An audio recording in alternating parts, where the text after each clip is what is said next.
মেদিনীপুর জেলার কাঁথি পৌরসভার চেয়ারম্যান সুবল মান্নাকে ইস্তফার নির্দেশ দিলেন তৃণমূলের রাজ্য নেতৃত্ব। কারণ বেশ কয়েকদিন আগে সুবল মান্না এক অনুষ্ঠানে কাঁথির সাংসদ শিশির অধিকারীকে প্রণাম ও গুণগান গাইছিলেন। সেই কারণে জেলা নেতৃত্ব ভালো চোখে না দেখে রাজ্য নেতৃত্বের কাছে সুবল মান্নার বিরুদ্ধে অভিযোগ জানিয়েছিলেন। সেই পরিপ্রেক্ষিতে সুবল মান্নাকে রাজ্য নেতৃত্ব পদত্যাগ করতে বলেন। এই নিয়ে কাঁথি মানুষের কাছে জল্পনা শুরু হয়ে গেছে। শুধু সাধারণ মানুষ নয়, রাজনৈতিক মানুষের কাছেও জোর জল্পনা শুরু হয়েছে। কারণ এবার তাহলে কে হবে পৌরসভার চেয়ারম্যান? পৌরসভার অনেকেই থাকলেও অনেকের কাছে নাম ভেসে আসছে পৌরসভার ভাইস চেয়ারম্যান সুপ্রকাশ গিরির।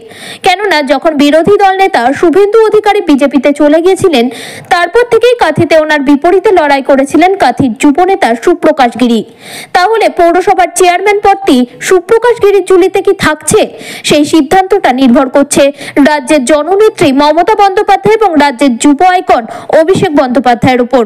এখন দেখা যাক নেত্রী মমতা বন্দ্যোপাধ্যায় এবং যুব আইকন অভিষেক বন্দ্যোপাধ্যায় কার দিকে পৌরসভার চেয়ারম্যান করেন, সেটা সময় কথা বলবে।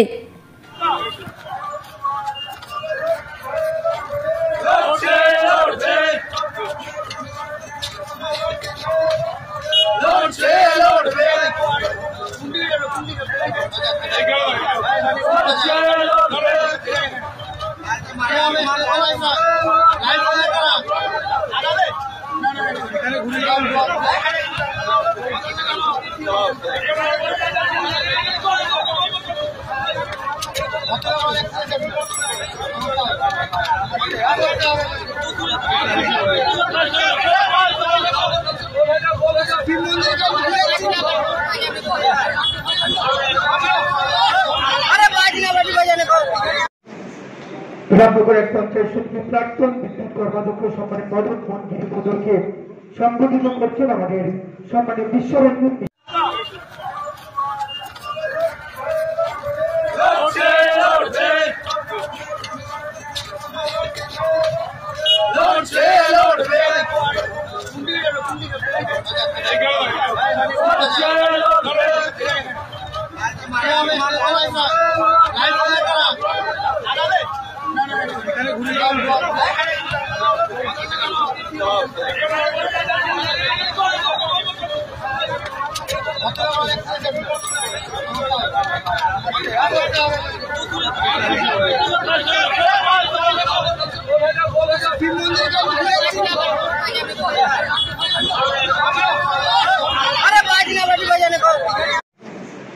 রামনগরের পঞ্চায়েত সমিতির প্রাক্তন বিদ্যুৎ কর্মাধ্যক্ষ সম্মানিত মদন মোহন গিরিপদরকে সংগঠিত করছেন আমাদের সম্মানিত বিশ্বরঞ্জন।